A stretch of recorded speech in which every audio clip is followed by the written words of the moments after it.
Amén, muy buenos días, ¿cómo están?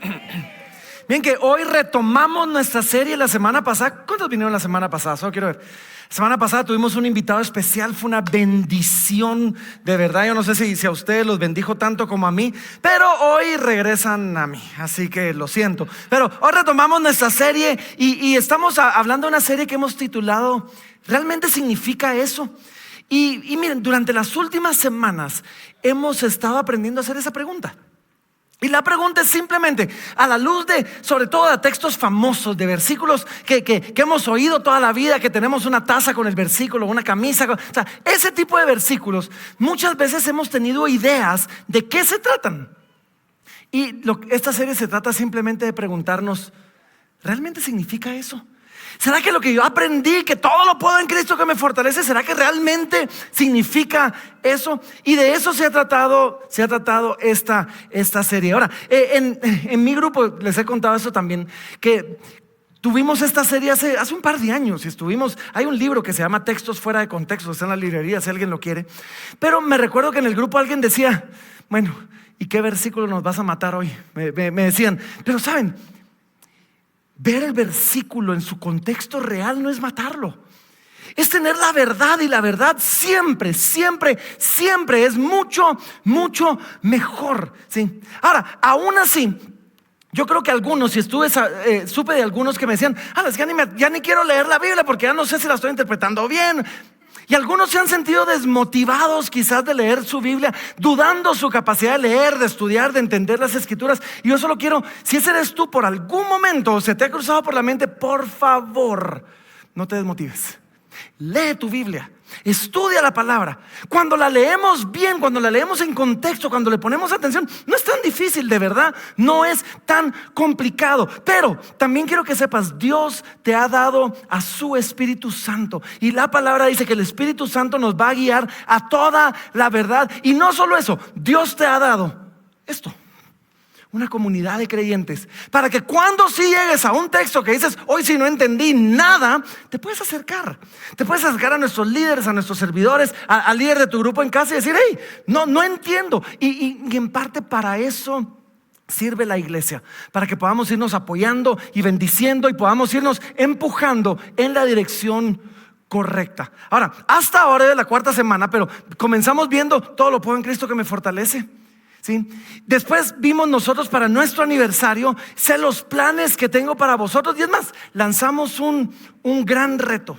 Lanzamos el reto del +1 y les dimos unas pulseras. ¿Cuántos tienen todavía su pulserita?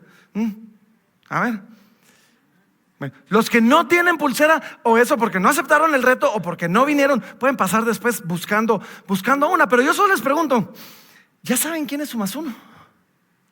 Básicamente dijimos, vamos a estar orando por una persona.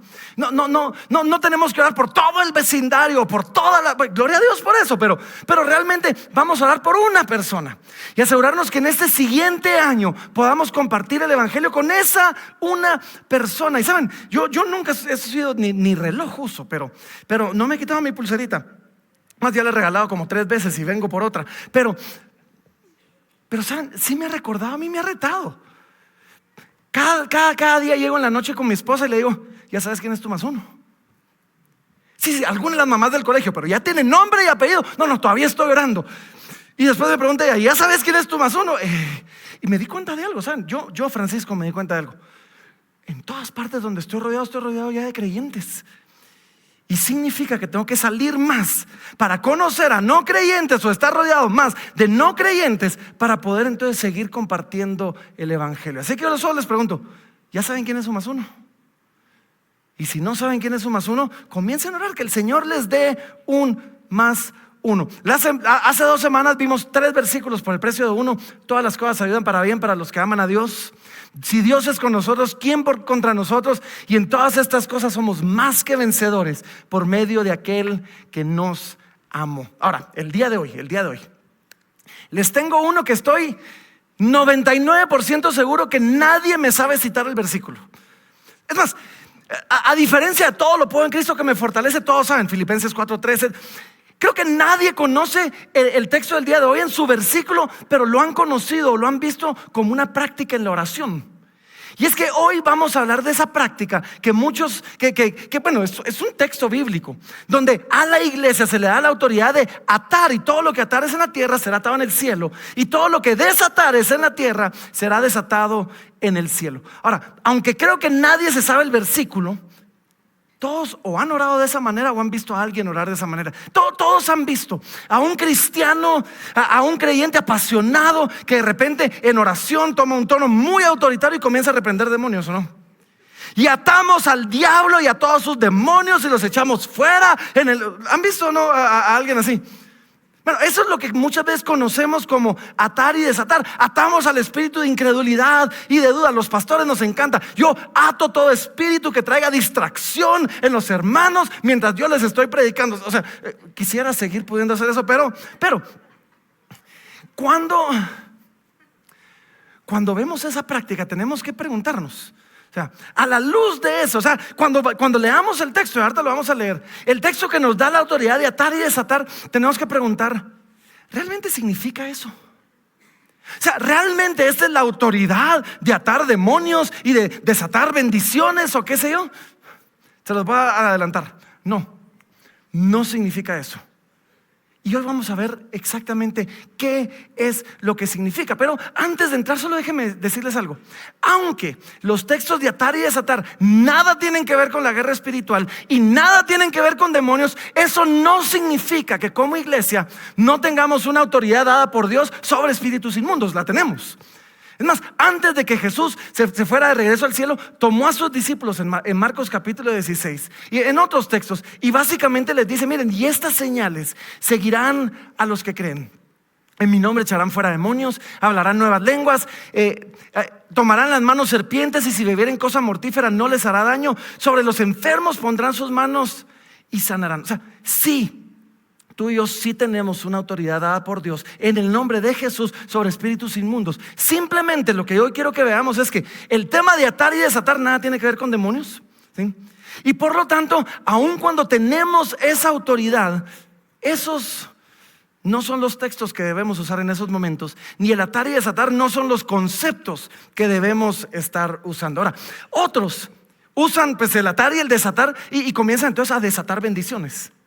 No lo han visto. O sea, hemos llegado en algún momento a creer que tenemos el poder y la autoridad para desatar, para liberar la manifestación del poder y la gracia y las bendiciones de Dios sobre nuestras vidas y sobre las vidas de otros. Entonces comenzamos, yo desato en el nombre de Jesús toda bendición y desato prosperidad sobre tu vida y desato abundancia y provisión y comenzamos haciendo todo esto y creemos que al hacerlo estamos, miren, solo pongan atención a lo que decimos. Creemos que al hacerlo estamos permitiendo que el Espíritu Santo obre con libertad en las circunstancias donde hay necesidad.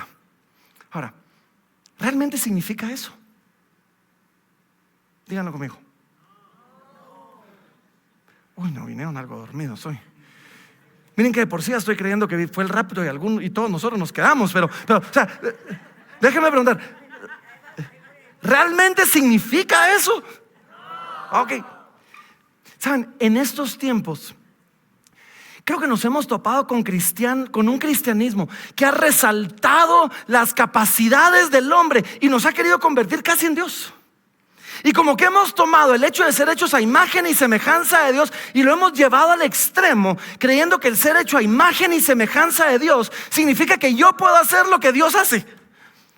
Y no es eso lo que significa. Ahora otros atan y desatan sobre situaciones. Es más, yo había aprendido hace años, que cuando ataba algo, al mismo tiempo tenía que desatar algo más. No sé qué, era como que traer balance a la ecuación, ¿verdad? Entonces yo ato al espíritu de enfermedad y desato salud sobre mi vida. ¿Se fijaron? O sea, es como que así le doy al doble. ¿Sí? Yo ato todo conflicto en mi familia y desato la paz de Dios que sobrepasa todo entendimiento. ¿Sí? Yo ato. ¿Me van entendiendo?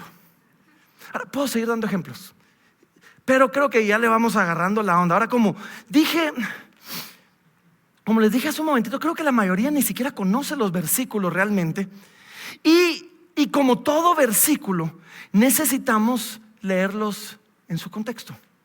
Ahora, este tema de atar y desatar lo encontramos 2 veces en la Biblia. El primero está en Mateo capítulo 16 y el segundo está en Mateo capítulo número 18. Ahora déjenme leerles los 2 versículos, porque el de Mateo 16 está en el 16:19 y dice así. Ahorita les voy a explicar el contexto. Dice: y a ti te daré las llaves del reino de los cielos, y todo lo que atares en la tierra será atado en el cielo, y todo lo que desatares en la tierra será desatado en los cielos. Ese es el primero. Y el segundo está 2 capítulos después, Mateo capítulo 18 y versículo 18. Y aquí es otra vez Jesús hablando y dice así: de cierto os digo que todo lo que atéis en la tierra será atado en el cielo, y todo lo que desatéis en la tierra será desatado en el cielo.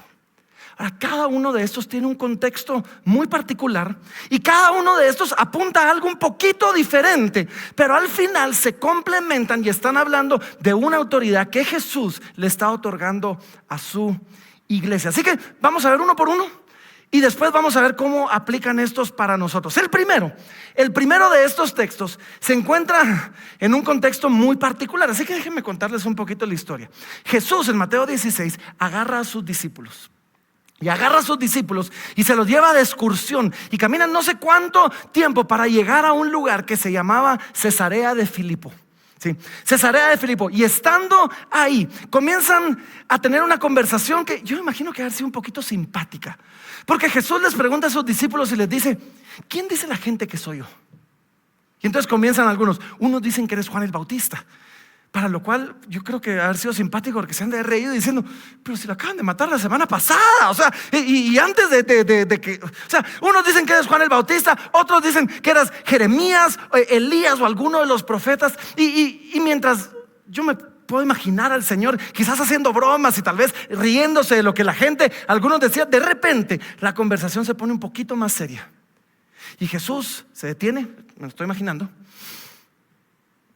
baja el tono, los voltea a ver cara a cara y les dice: ahora, y hablando en serio, ¿quién dicen ustedes que soy yo? No me importa lo que diga la gente, no me importa lo que piensen otros. ¿Quién dices tú que soy yo? Y entre paréntesis, solo esa es la pregunta más importante que te puedes hacer en tu vida, ¿sí? Porque todos aquí tenemos un concepto de quién es Jesús, pero al final lo único que importa es quién dices tú que es Jesús. Ahora, todos se quedan callados y el único que responde es el apóstol Pedro. Y el apóstol Pedro a mí me cae bien porque él hablaba sin pensar mucho. Y de repente me imagino que Pedro solo brinca y sale diciendo: tú eres el Cristo, el Hijo del Dios viviente. Y todos se han de haber quedado así como que ¡oh! Y Jesús lo agarra y le dice: Pedro, bienaventurado eres, Simón, hijo de Jonás, porque esto no te lo reveló ni carne ni sangre, sino mi Padre que está en los cielos. Y entonces Jesús le hace un par de promesas a Pedro, promesas que tienen implicaciones para otros y para nosotros aún el día de hoy, pero que comienzan con Pedro y le dice: bienaventurado eres, Pedro, porque no te lo reveló ni carne ni sangre. Le dice: y a ti te digo, versículo 18, capítulo 16, versículo 18, le dice: y yo también te digo que tú eres Pedro, y sobre esta roca edificaré mi iglesia, y las puertas del Hades no prevalecerán contra ella. Ahora paremos aquí un momentito y no me voy a detener mucho en esto, porque esto es una enseñanza en sí misma. Pero algunas tradiciones han sacado de aquí el que Pedro era la roca sobre la cual se edificó la iglesia, y los sucesores de Pedro, por lo tanto, iban a tener la autoridad sobre toda la iglesia. Ahora, aunque es un tema para otro día, solo déjenme decirles: la roca no es Pedro. La roca es la verdad que Pedro acaba de revelar. ¿Qué verdad? Tú eres el Cristo, el Hijo del Dios viviente. Sobre esa roca, sobre esa verdad, sobre el Evangelio, es que la iglesia del Señor Jesucristo es levantada. Y entonces necesitamos entender: Pedro no era la cabeza absoluta e infalible de la iglesia. Es más, vemos al mismo Pedro en Hechos capítulo 11 llegando a rendirle cuentas al concilio Pedro no era la cabeza final de la iglesia. Sin embargo, sí habían en estos textos promesas que vamos a ver cumplidas primeramente en Pedro, como el que reveló esto por primera vez. Y entonces seguimos en el versículo 19. En ese contexto, o sea, a ti te digo, tú eres Pedro, sobre esta roca edificaré mi iglesia, las puertas del Hades no prevalecerán contra ellas. Y después dice, y a ti daré las llaves del reino de los cielos, y todo lo que atares en la tierra será atado en el cielo, y todo lo que desatares en la tierra será desatada en los cielos. Ahora, miren, dos cosas en este versículo. Primero, comienza diciendo, y a ti daré las llaves del reino de los cielos. Lo que esto significa es que a través del ministerio de los apóstoles, comenzando con Pedro, pero después en el ministerio de los apóstoles, y ahora a través de la iglesia, tú y yo, nosotros como la iglesia, en el mensaje del evangelio tenemos las llaves que abren la puerta de los cielos para que aquel que cree pueda entrar. ¿Y dónde sí vemos a Pedro beneficiado en esto? Es que Pedro fue el primero en usar esas llaves. En Hechos capítulo 2, el Espíritu Santo cae sobre la iglesia. ¿Quién se levanta a predicar de primero? Pedro. Y Pedro es el primero que abre la puerta, invitando a judíos a que entraran al reino de los cielos. ¿Por qué? Porque se les había dado la llave. Es más, más adelante vemos que el primero, creo que es en Hechos capítulo 10, el primero en predicarle a gentiles, ¿quién fue? Pedro. Estoy hablando de Pedro. Pedro. Entonces vemos, Pedro no era el único que tenía las llaves, pero a Pedro sí le dieron el privilegio de decir, vos vas a ser el primero en usarlas. Y Pedro es el primero que abre la puerta, invitando a judíos a entrar al reino de los cielos. Pedro es el primero que abre la puerta, invitando a gentiles a entrar al reino de los cielos. Y ahora, toda la iglesia, nosotros, por medio de la predicación del evangelio, tenemos las llaves que abren la puerta para que otros puedan entrar en el reino de los cielos. De eso se trata este pedazo. Y después le dice, y todo lo que atares en la tierra será atado en los cielos, y todo lo que desatares en la tierra será desatado en los cielos. Ahora déjenme detenerme aquí un momentito. El concepto de atar y desatar era algo muy conocido entre los judíos de aquel entonces. Sí, esto no era algo nuevo. O sea, atar y desatar era algo que hacían los rabinos, era algo que hacían los fariseos, era algo que hacían los judíos, donde ellos ataban algo cuando declaraban que algo era prohibido o algo era ilegal, y desataban algo cuando declaraban que ese algo era permitido o era legal. Simplemente los judíos, los maestros de la ley, les tocaba dar claridad en la ley acerca de qué se podía, lo que estaba desatado, que no se podía, lo que estaba atado, o dar claridad en aquellos temas grises donde no muchos sabían. Mientras estudiaba me topé con un ejemplo que me llamó la atención, porque dice que un rabino le pregunta a sus alumnos y les dice, si un perro muere adentro de tu casa está limpia o inmunda? Entonces todos responden, inmunda. ¿Verdad? Eso era parte de la ley en aquel entonces. Le dicen, ahora, si el perro muere afuera de tu casa está limpia o inmunda? Entonces dicen, limpia, murió afuera. Entonces él les pregunta, si el perro muere en la puerta, así mitad, piernas afuera, cabeza para adentro o qué sea, ¿tu casa está limpia o inmunda? Y aquí es donde entraba la responsabilidad del rabino de atar o desatar, de traer claridad, ni decir, esto es permitido, esto no es permitido, esto está prohibido, esto no está prohibido, esto funciona así o esto funciona así. Entonces él les dice y concluye, les dice, ¿saben qué? Como no está claro, yo como maestro me voy a tomar la libertad de decir, si el perro muere con la nariz hacia la casa está inmunda. Pero si muere con la nariz hacia afuera, la casa no está inmunda. Y tal vez es un ejemplo tonto, es un caso real, pero de eso se trataba el atar y desatar. Y entonces, ¿qué es lo que está haciendo Jesús? Jesús les había modelado esto. Porque en el ministerio de Jesús, en varias oportunidades, de repente los fariseos ven a sus discípulos cortando espigas en el día de reposo. Tenían hambre. Y Jesús les dice, el día de reposo fue creado para el hombre y no el hombre para el día de reposo. Si tienen hambre, vayan y aprendan lo que significa misericordia quiero y no sacrificios. Y en ese momento Jesús está desatando y le está diciendo, sí pueden cortar espigas en el día de reposo, o sea, tranquilos, no pasa nada. ¿verdad?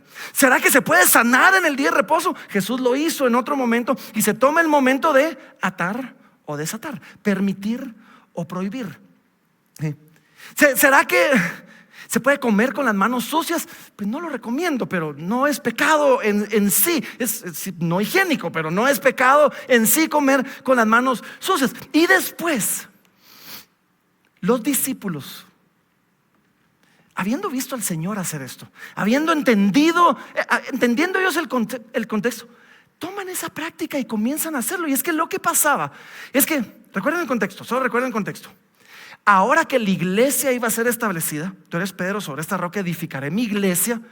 Gente que se iba a unir a la iglesia iba a llegar con dudas, iba a llegar con preguntas, iba a llegar con temas doctrinales, iba a llegar con temas morales. ¿Podemos o no hacer esto? ¿Debemos o no hacer esto? ¿Qué pensamos? E iba a ser responsabilidad de los apóstoles atar o desatar, permitir o prohibir. ¿Sí? De eso se trataba un poquito la cosa. Y es que la promesa era esta, y esta era la promesa que el Señor da, que si esto se hacía a la luz del evangelio, tú eres el Cristo, el Hijo del Dios viviente, sí, a la luz del evangelio, con el deseo de abrir las puertas del reino para que otros entraran, a ti te daré las llaves del reino. Lo que ellos ataran o desataran, Dios lo iba a respaldar, atándolo o desatándolo desde los cielos. Ven qué gruesa la autoridad que se nos es dada. Nada tiene que ver con demonios, pero sigue siendo una autoridad muy, muy gruesa. Y después vemos a los discípulos ejerciendo esa autoridad.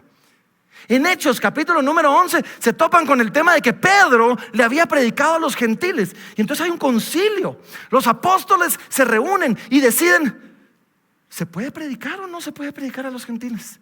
¿Son ellos parte o no son ellos parte? Había una duda. Y los apóstoles se reúnen y desatan la predicación para los gentiles. Y dicen, se puede predicar a los gentiles.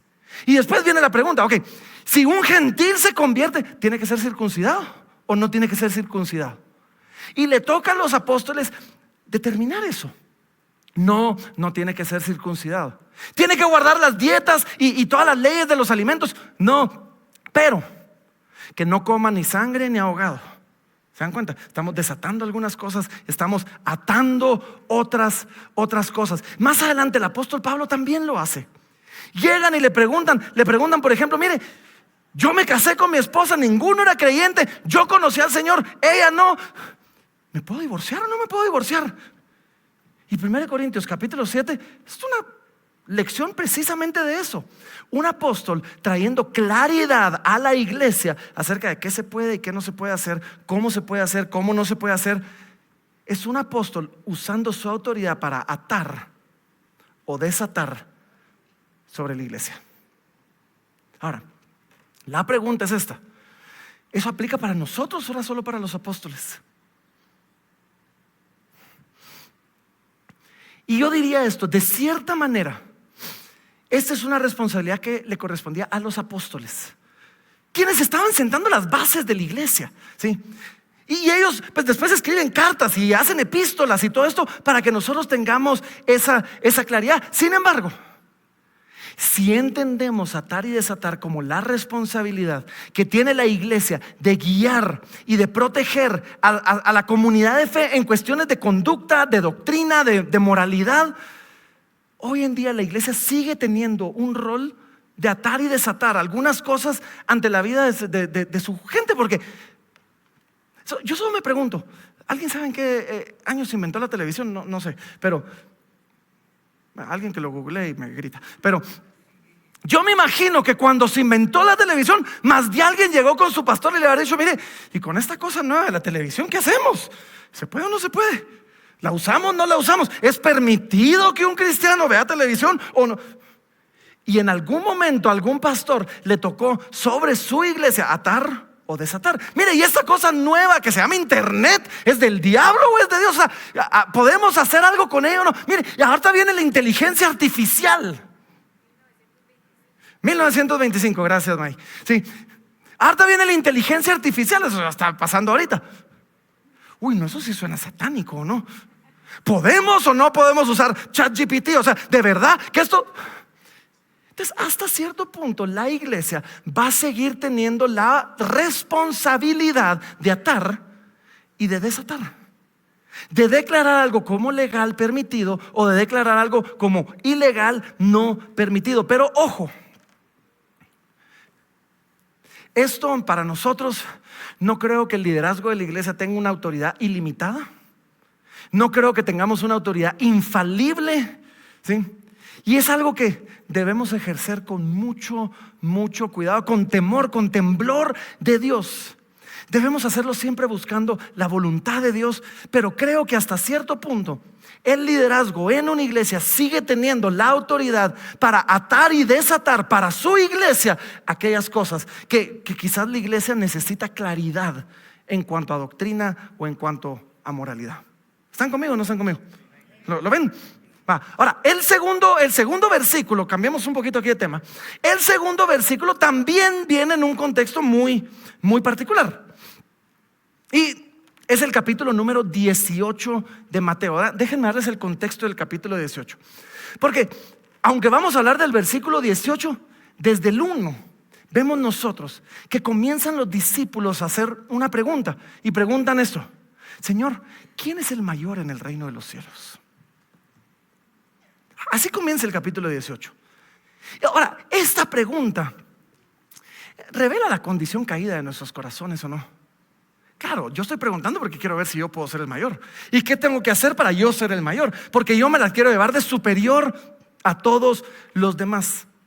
Y entonces Jesús dedica el resto del capítulo para advertirnos y enseñarnos a no pecar en nuestras relaciones con otros. Entonces nos dice cosas como: hey, miren, no sean altivos, no actúen con superioridad ante otros, humíense como un niño, ¿sí? Porque si no nos hacemos como un niño, dice, no entraremos en el reino de los cielos.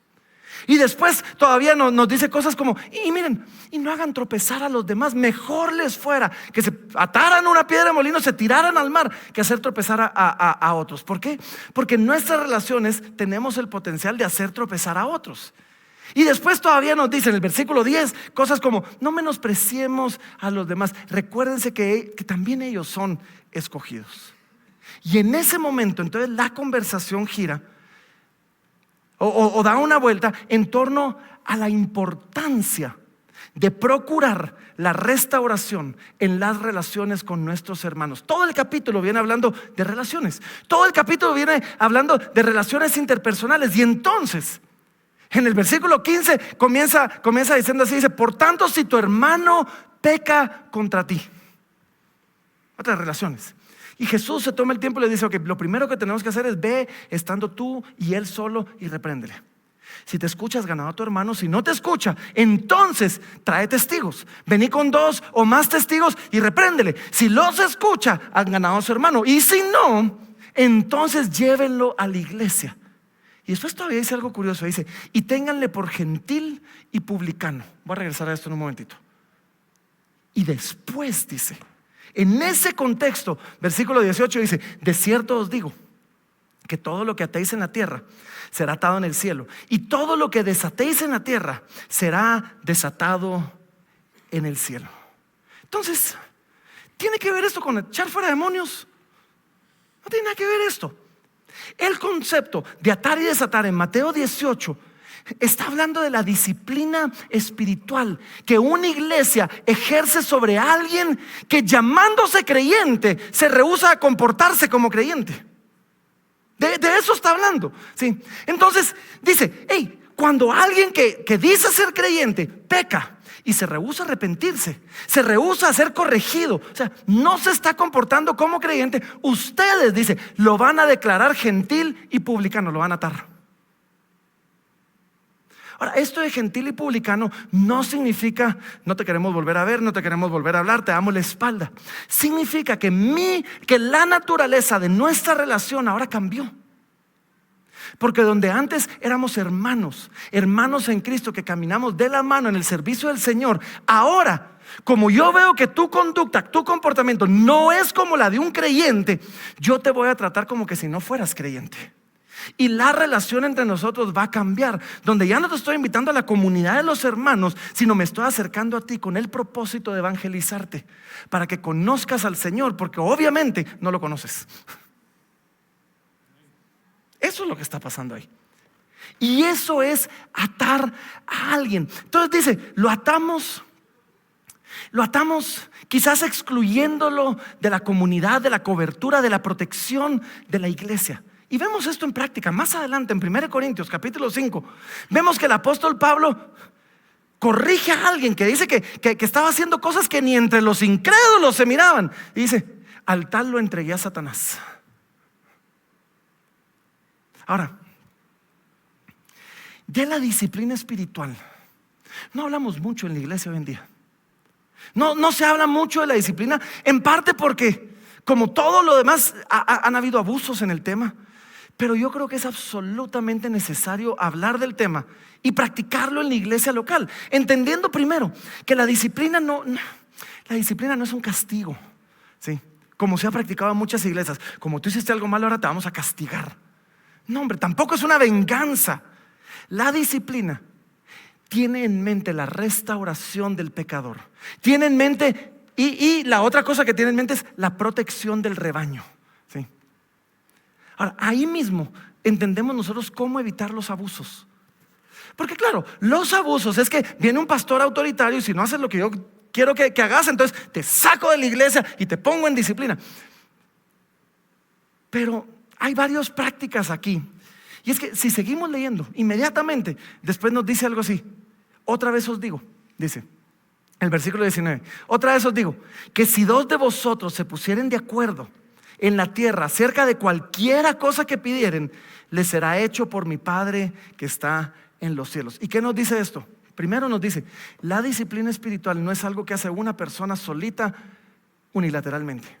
No, dice, vengo con la iglesia, me pongo de acuerdo con los hermanos, juzgamos el caso, evaluamos la situación y después reunimos a los hermanos y dos de nosotros se ponen de acuerdo sobre esta situación y entonces va a ser oída por el Padre que está en los cielos, ¿sí? Y después todavía nos da una promesa que todos conocemos y nos dice, porque donde dos o más están congregados en mi nombre, allí estoy yo en medio de ellos. Y nos da la advertencia. Este tema de la disciplina espiritual no se toma a la ligera. Se hace en presencia de otros, se hace en la presencia de Dios. ¿Sí? Donde dos o más se reúnen para juzgar ese caso, ahí va a estar Dios. Así que no sean caprichosos, no sean berrinchudos, no pretendan imponer no, ahí está Dios en medio de ustedes. Por lo tanto, háganlo con cuidado. Nos está diciendo, miren, debemos tomarnos el tiempo y no saltarnos el proceso, sino averiguar bien antes de emitir un juicio. Esta semana recibí una llamada de alguien que tenía una queja acerca de alguien más de la iglesia y me cuenta toda la historia y lo que le digo yo al final le digo, ¿y ya hablaste con él? No. Le digo, ok, te brincaste 2 pasos antes de hablar conmigo. Yo represento aquí la iglesia. Le digo, ese es el tercer paso. De primero vas a hablar con él. Si ustedes se reconcilian, ni siquiera necesito saberlo. Y si él no te escucha, entonces trae a tu hermano, trae a tu amigo, trae a tu primo y hablen con él. Ahora, ¿sabe esto? Cuando traes a tu hermano, no es solo para que te dé la razón. Puede ser que traigas a tu hermano y él determine que el que tiene la culpa sos vos. Y después háblame. Pero ahorita le digo, te brincaste todas las trancas y te brincaste todo el proceso. No nos brinquemos el proceso. Miren, ahora es tan fácil, salimos a las redes sociales y es que ya estoy cansado de los hermanos que y digo, ¿y qué pasó con el proceso? No nos brinquemos el proceso. Ahora, lo que nos dice es esto: cuando eso se hace correctamente, lo que se ata en la tierra es atado en los cielos. Viene con un respaldo del cielo. Y cuando lo hacemos bien, cuando lo hacemos en orden, es de tomarlo en serio, porque Dios respalda esa disciplina que estamos ejerciendo, ¿sí? Pero, pastor, ¿y qué pasa si la iglesia se equivoca? y entrega a alguien a Satanás, lo ata, lo saca de la comunión de la iglesia equivocadamente, no se preocupen por eso. No sería la primera vez que pasa. Y cuando eso pase, el Señor va a ir a buscar a esa oveja que se le ató incorrectamente. Más lo vimos nosotros. Lo vimos nosotros con el ciego de nacimiento, a quien el Señor sanó, y después llegaron todos los fariseos diciéndole: ¿quién te hizo esto? ¿Y tú crees que Él es el Mesías? Y cuando Él dijo que creía en Jesús, lo echaron de la iglesia, lo echaron de la sinagoga. ¿Y saben qué pasó? O sea, lo ataron. ¿Y saben qué pasó? Miren esto, en Juan 9:34. Respondieron y le dijeron: tú naciste del todo en pecado y nos enseñas a nosotros. Y le expulsaron, le ataron. Oyó Jesús que le habían expulsado, y hallándole le dijo: ¿crees tú en el Hijo de Dios? Pero quiero que vean esto. Oyó Jesús que le habían expulsado, y hallándole. O sea, si la iglesia se llega a equivocar en esto, y se va a equivocar en más de algún momento, el Señor no se equivoca. Y el Señor va a ir y va a irlo a buscar, y hallándole lo va a traer en comunión, a comunión con Él. Ahora, eso es el atar. El desatar implica la restauración del pecador, no solo en su relación con Dios, sino en su comunidad, en su relación con la iglesia, ¿sí? Y entonces, miren, vale la pena decir en temas de disciplina, porque algunos dicen: entonces, ¿por qué pecados me pueden poner en disciplina? Solo hay uno. Hay un solo pecado que amerita la disciplina bíblica, y es el pecado de la falta de arrepentimiento. Yo se los he dicho 1000 veces, se los vuelvo a decir. A mí no me sorprende que un cristiano peque. Todos vamos a pecar, ¿sí? Lo que sí me sorprende es que cuando un cristiano peque, se rehúse a arrepentirse. Y eso es lo que está pasando. Si tu hermano peca contra ti, ve y repréndele. Si te escucha, ganaste a tu hermano, se acabó. Ya no hay necesidad de disciplina. Si no te escucha, si se rehúsa a arrepentirse, la vida del creyente es una vida de continuo arrepentimiento. Si tú como creyente crees que ya nunca pecas, y que no sé si te estás comportando como creyente. Y ahí es donde entonces la iglesia dice: tenle por gentil y publicano. Él necesita a Cristo. Y entonces nuestra relación ya no va a ser el de comunidad, sino el de evangelismo. ¿Están conmigo o no están conmigo? Charles Spurgeon, ustedes saben que Spurgeon me encanta a mí. Charles Spurgeon decía: él decía así: cada iglesia tiene las llaves de su propia puerta. Cuando estas llaves son usadas correctamente por la asamblea de abajo, el acto es ratificado en los cielos. Ahora, ¿qué tienen que ver estos dos pasajes el uno con el otro? Pero parecieran dos cosas bien distintas, ¿verdad? En el primero, atar y desatar es una cuestión de claridad doctrinal y permisiva y moral. En el otro es una cuestión de disciplina, ¿sí? Pero miren, ambos pasajes tienen que ver con la autoridad que se le da a la iglesia aquí en la tierra y que tiene implicaciones en los cielos. Entonces, uno habla sobre la autoridad que les da el liderazgo para traer claridad a la iglesia, para que la iglesia funcione como debe funcionar. Y la otra es la autoridad que les da a la iglesia para tratar con aquel que no se está ajustando a lo que la iglesia había definido que debía funcionar, y por lo tanto está amenazando la comunidad de la iglesia. Entonces van de la mano las dos cosas. Ambos tienen el propósito, miren, de preservar la santidad y el amor en la comunidad de los creyentes. Uno definiendo qué se espera de ellos, y el otro tratando con aquellos que no se apegan a lo que se definió. Ahora, ¿por qué es importante esto para nosotros hoy? Y yo reconozco que quizás para algunos ahorita, después de escuchar esto, dicen: amén, o sea, y no lo ven tan relevante.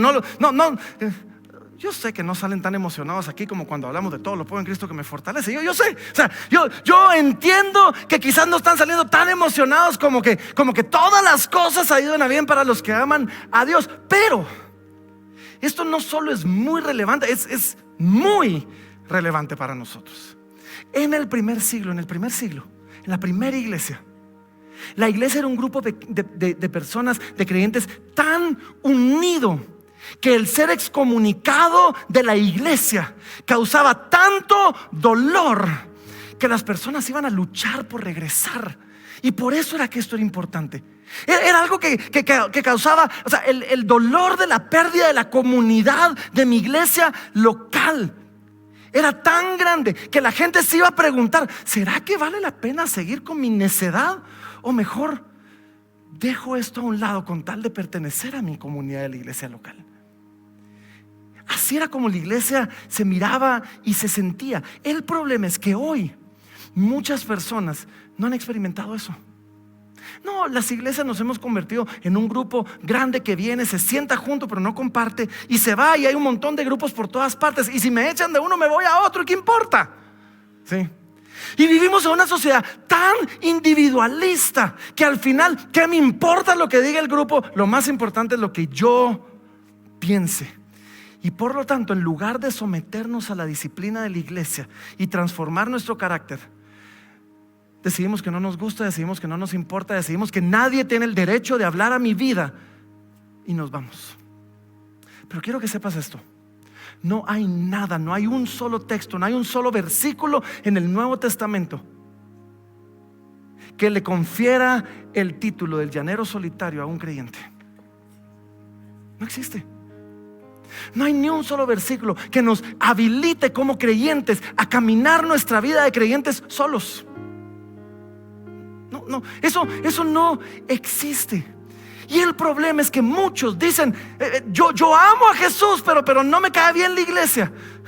Y yo digo: si la iglesia es el cuerpo de Cristo, ¿cómo dices que lo amas cuando no amas a la iglesia?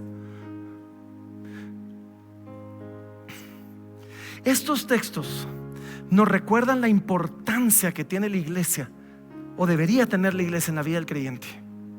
Sí, hoy muchos no entienden eso y desprecian la necesidad de una comunidad de fe. Pero bíblicamente hablando, la iglesia es importantísima en la vida del creyente, porque ahí encontramos una comunidad que nos ama, nos ayuda a entender cómo es una relación con Dios, nos da las herramientas para tener una relación correcta con Dios, nos corrige en el camino, nos apoya. Cuando somos removidos de la comunidad de la iglesia local, ya sea porque yo solito me removí, qué triste eso, ¿no? O por cuestión de disciplina me removieron, estamos perdiendo muchísimo más de lo que creemos. Porque saben, en mi experiencia, aquellos que no pertenecen a una comunidad de fe, y yo entiendo, así que aquí somos un montón, sabemos que 200 y piquito aquí sentados ahorita. Aquellos que no pertenecen a la comunidad de una iglesia local, váyanse a un grupo, pertenezcan a algún lugar. Pero aquellos que han abandonado eso, terminan ya sea apartándose de la fe o pretendiendo vivir su fe a su manera. Y esa manera a la que viven es muchas veces alejadísimo de lo que la Biblia describe como una vida de fe. Yo conozco a alguien que dice: no, es que yo no voy a la iglesia. Mire, pastor, es que yo soy sal afuera del salero. Así me dice: yo soy sal afuera del salero. Yo no soy quien para juzgar el estado de su corazón. Ese es entre esa persona y Dios, ¿sí? Pero sí puedo ver los frutos de la vida de esa persona. Y les digo que desde afuera su vida como creyente no parece tan de creyente. Conozco otra persona que tengo en mente ahorita. En algún momento se quemó, se apartó de la iglesia. Alguien la vio feo o qué sé yo. Se apartó de la iglesia y ha venido caminando ahí solo. La última vez que platiqué con esta persona, me contó que estaba regresando de una cita en Tinder con alguien. Y otra vez, yo no soy quien para andar juzgando el corazón de la persona, pero también entiendo que a Tinder no se va a buscar la mujer de Dios para mi vida. O sea, entiendo que no es exactamente ese el propósito de esa. O sea, no estamos buscando santidad y amor cuando nos metemos a ese tipo de redes. Saben, en la iglesia, en la comunidad de creyentes, se busca preservar la unidad y el amor entre los creyentes, que al final va a determinar nuestra eficacia en nuestro testimonio de quién es Jesucristo al mundo. Cuando la iglesia está unida, está caminando en santidad, 1+1 será así. cuando la iglesia no está funcionando como debería, yo trato de ir con mi +1 a hablarle al Señor y me dice, y para hacer como vos, paso, gracias. O sea,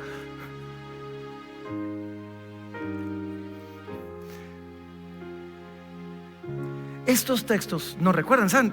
Estudiar esto fue bien, me cayó un peso a mí en los hombros, porque nos recuerda particularmente a los que ejercemos un liderazgo en la iglesia, pero también aplica en otros tipos de liderazgos, la realidad y el peso de la responsabilidad que ejercemos. Así que miren, y con eso termino. Al final no se trata de andar atando al diablo y echando fuera demonios. Podemos echarlos, solo este no es el texto para hacerlo. No se trata de andar desatando bendiciones. En Cristo tenemos toda bendición espiritual en los lugares celestes ya dada para nosotros, ¿sí? Yo no soy quien para andar desatando bendiciones sobre tu vida, ni tengo la autoridad para hacerlo, ¿sí?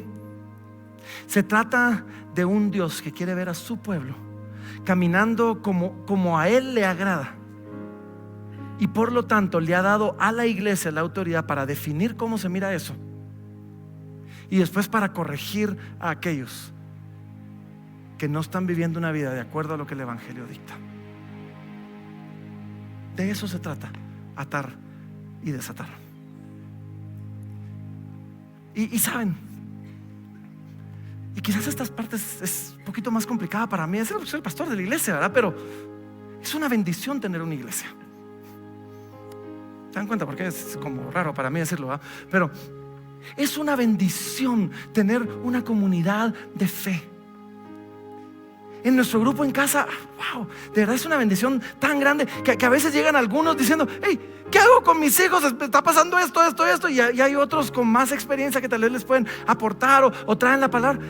De eso se trata la comunidad de la iglesia. Así que si tú eres de los que viene y ya está diciendo, ya está a punto de decir el amén, así que salgo corriendo para que nadie me agarre, y de un solo, no salgas huyendo.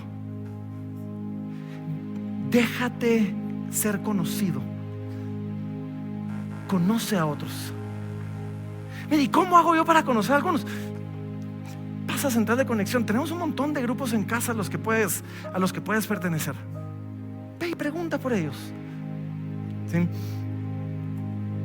Porque te garantizo que pocas cosas van a bendecir tanto tu vida como una comunidad de creyentes que te ayude a determinar qué y cómo se agrada al Señor, y que esté ahí pendiente de corregirte en algún momento cuando queremos salir como potros salvajes a hacer nuestro rollo. Así que vamos a orar. Yo te motivo a de verdad, sé parte de. Y vamos a orar y vamos a responder como lo hacemos siempre al Señor en adoración. Y saben, vamos a cantar una canción que cantamos. Siempre el equipo me pregunta, pastor, ¿con qué canción respondemos? Siempre trato de buscar una que vaya con el tema, ¿verdad? Hoy vamos a responder cantando En mi vida ha sido bueno, porque sabes, el ser parte de una iglesia es ver la bondad de Dios en nuestra vida. Así que ponte de pie si puedes hacerlo cómodamente.